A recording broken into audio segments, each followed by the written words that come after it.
Well, I'm Chris and this is an update on the channel, and I'm very happy now because if you have ABN sleeves, there is hope for them.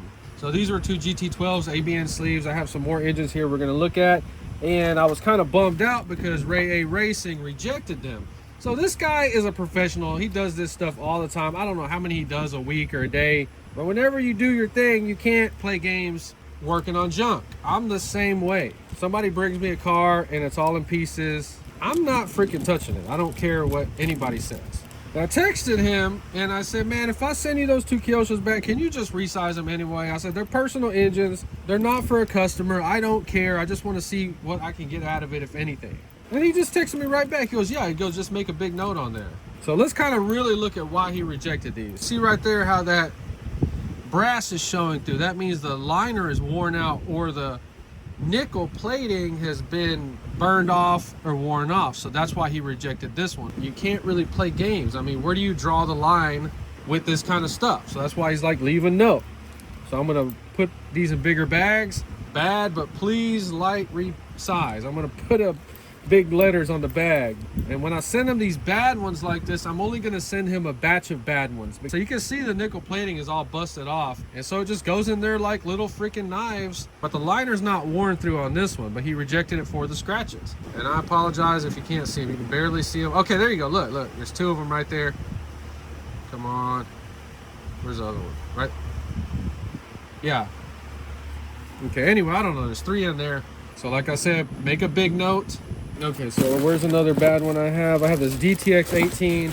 This one is like the worst cooked ABN I have, but it's just mainly the liner that got kind of killed on it. You see the whole area of the liner. Let's see the piston. Okay, piston looks fine. So we're gonna send him this DTX 18. I think that's it. So I'm gonna send him a batch of 3 ABN sleeves that are no good. Stay tuned for a future video. He says he's gonna do them. I just gotta leave big notes, and we'll see what I get back. So I think 3 or 4 of these in this box were ABN piston and sleeves that Ray was able to resize. I was kind of scared to text him and ask him, but he's like, oh no, they're all good. So this was actually my most valuable order so far, because you cannot buy 1, 2, 3, 4 of these. So we're not running anything in this video, we're just talking about it because I want to show you there's hope for your ABN stuff. So then 5 is also a special engine. It's a little Nitro RC or a copy or a spin-off. The RB engine, I have a complete engine, pipe and everything. So I'm real excited to finally have one of these things. So I'm hoping that's the pipe that came with it. You see RB World Champion. So video on this one coming soon, RS42. Video coming soon on this one. 2 tracks is 2.5s. I freaking love my 2.5s. And then we have the Mach 26 somewhere around here. I had 21 resized. This was 8, so I'm at 29 right now. That's more than most people have had resized in their whole life. One of them is this OS Max 12 or 12 CV. So whenever you get a resize, is it a bump box or a pull starts, you want a light resize, especially on the ABN sleeve. These guys are going in here, and if you can imagine like a freaking hammer or a rammer with pressure, mechanical pressure, and kind of reforming these things. So whenever they resize them, they can possibly be a little bit too tight, and you got to work them in there, and the break-in just takes a little bit longer if you kind of get them a little too tight, but they will eventually work. And you see this one right here goes up exactly where we want it. This is beautiful. Light pinch. No damage on this one right here, so we saved an ABN engine. And I got this one in a parts lot of engines, so this was already a discarded engine because it was completely piston shooting through the top. So I spent $166 to get 8 of these pinched, and to some people, having an engine like this right here is worth $166. I've seen people sell these for even more than that. Of course, they're brand new, but this one's gonna run like a brand new one. So totally worth it. Get your stuff resized. So this is my first Tamiya. So I went out and bought a few touring cars. I'm in love with these Tamiya touring cars. So I don't even remember. This is like a freaking TG10 or GT10 or something like that. And it came with this 12 on there. Complete engine, complete pipe. Everything checks out. Bearings are nice on there. Pull start, FS12. So the Tamiya right here, we had a nice even wear straight through the top. Came out past the top. So you can see now we have a light pinch, and you see how that looks just like a new one right there. Very, very cool. No chipping on the nickel plating. So we have saved a freaking Tamiya FS12. Awesome. So I bought two HPI RS4 3s. They had the same engine on there. I was trying to make one engine. Both of these were cooked. Both of these FE15s, one of them was pinched or resized by somebody. That damn thing wouldn't even start up at all. And then the one that was burned up or bad that went through the top actually ran pretty good. So after getting them resized, and that's another thing you need to know, that if you over pinch them yourself, they can fix them. Even if you get it squished out around, they just go in there with that freaking squishing thing and just pound it back out. But the point is that if you over pinch them, that he can correct that. And he had to have done that to one of these. So what happens in that situation is they're resizing them around the top, but they're not getting down here where all these little ports, which are your valves, are connecting. So you still have like little bitty tiny places that air can go in between those two. And I was listening to EB Mods, he calls them leaks to atmospheric pressure or something. That's the same thing. And that's what I've been trying to say this whole time, that you can have air leaks in your piston and sleeve. And I don't hear anybody talking about that. Nobody. That's when I realized maybe I'm in this alone. And that's when I quit trying to make friends with people in Nitro RC. I said, you know what, I'm gonna figure this shit out on my own. And if y'all want to watch my videos, you can, but I am somebody that cannot play games with stuff that doesn't work. I have to figure out what the problem is. So we're gonna go ahead and send these that were rejected. Nobody wants to work on these back to Ray. He said just leave big notes. And we're gonna see if he can fix all these. We're gonna try to run the two Kyoshos immediately. We gotta get those things working. Now we got these two FE15s ready to go. Very, very excited. We're gonna get this one running right here. And the other RS4 3 I have the Pro 15. Man, that thing, I was doing the videos on it. I put the Traxxas engine on it, but the damn screws stuck out at the bottom. And I knew that, I seen it, but I didn't think anything of it. And I was running around and clack, hit some freaking rocks.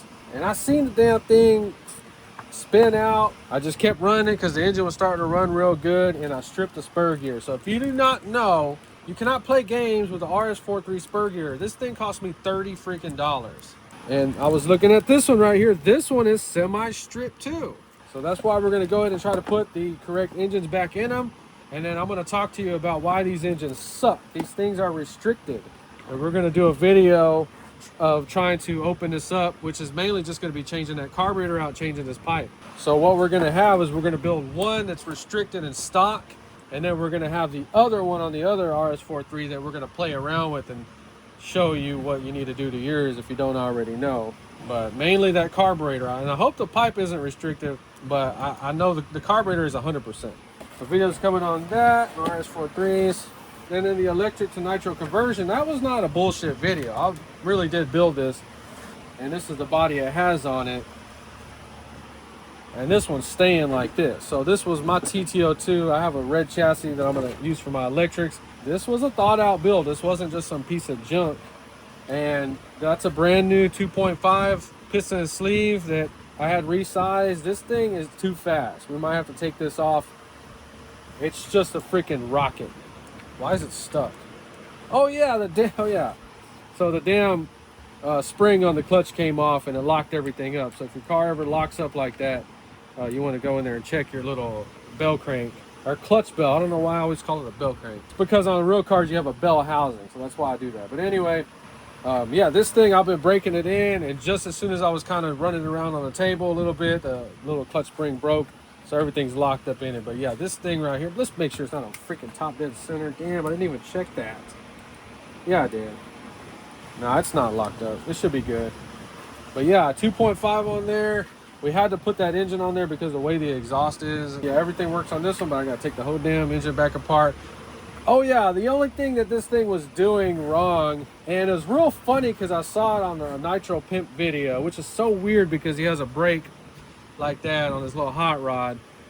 But his little hot rod was doing exactly what this one is doing because his has a fiberglass chassis. I almost bought one of those cars. That's why I'm even talking about it, but something told me not to. And what happens on the fiberglass or a plastic chassis is whenever you give it throttle, it actually flexes the engine a little bit. So whenever you rev it, it goes.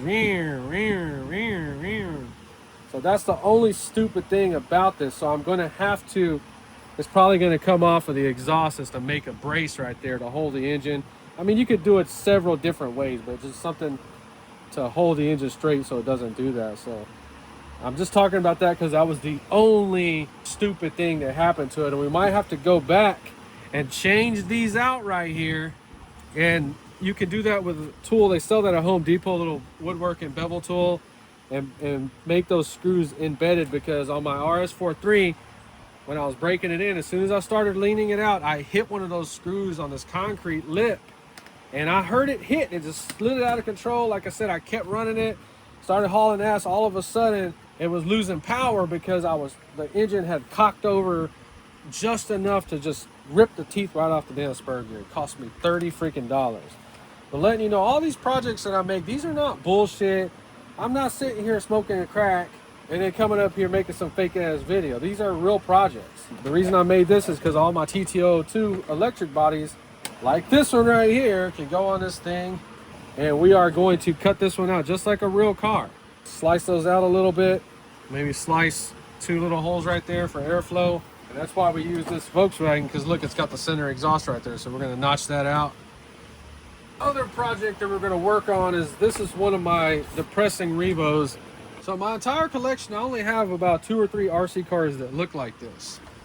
The others are all T-Maxes, but this was the last Revo. I did a video on this one. This was the freaking disaster where the guy, I'm pretty sure he put the receiver in there backwards, or power to it backwards, and he cooked the freaking, it's when they cook all the servos at one time. Oh, and then this one also had the cracked exhaust pipe. I have 2 Revos with cracked pipes right here. I need to find a guy that can TIG weld, and I don't even know if that's worth it. They'll probably charge you $50, the same price to go buy some new ones. So I couldn't properly go through this 3.3, but since he cooked the servos, there's a chance that this one is still good. And what we're gonna do with this one is that hot rod or rat rod Proline body. They had discontinued that body, and I finally bought one. It's inside. You gotta buy some body mounts for it. And on the box art, it uses these wheels right here. So we have everything to build that rat rod. And you see what happens. Somebody painted this with paint. I got to get all the damn paint off of it. It's a very slow, frustrating process. And then we're going to run it. Hopefully these tires will last a little while. These tires are freaking expensive. So there's the Proline body for their Revo. They had discontinued this one, man. I was freaking out. See how we have those wheels for it right there? Now this is for the longer 3.3 Revo, so be careful, don't get it for the old school one. I mean, this body was a lot bigger than I thought it was. And you can see this one might be a difficult paint job because we're gonna have to mask off stuff in there. Well, I actually have big block Chevy, so we might do ours a little more realistic than the box art, but you have to get these extended body mounts. So this right here, I think was about almost $80. We gotta change the freaking hubs. That's so crazy that I see that I should have the parts to do it, or we'll have to figure out what I have to do. But yeah, I gotta change the hubs. But we got the video coming. We're not gonna show like tech videos and going through them anymore. We're just gonna show like the project cleaned and then put it back together. On this one, we're gonna probably do I forgot what I do on my Revos. I do forward only conversions. Yeah, so we'll take all that crap off of it. I don't hate reverse. I just save my reverse stuff for my better Revos. Just showing you where I'm getting these things resized at. So now you have no excuse why your Nitro doesn't run. And I make those videos like that because I'm telling you, if this thing is just giving you issue after issue and it doesn't make any sense, 9 times out of 10 that your freaking piston and sleeve is out of whack. Now it can get out of whack from not breaking in right. It can get out of whack from shutting it off at top dead center. It can get out of whack from running it lean like a dumbass. So another thing about the ABN sleeves is after you get them resized, you can't just run regular nitro fuel. So I think Traxxas has what, like 12%. If anything, run them on that. That's your best bet. But this has synthetic oil in there that they say might not be enough to protect it, so you have to mix your own fuel. So I have a video on this channel of the way I made my fuel, adding castor oil to Rich's Brew 20%, bringing the oil content up to about 18%. Go watch it so you do not make the mistake and just run regular fuel in there and then cook this freaking thing. Oh my God, look at that rust. So it's a very happy day for me in Nitro RC. We saved 4 ABN sleeve nitro engines in this video. That's where I'm getting them resized. If you enjoyed this video, please like, subscribe, and thanks for watching.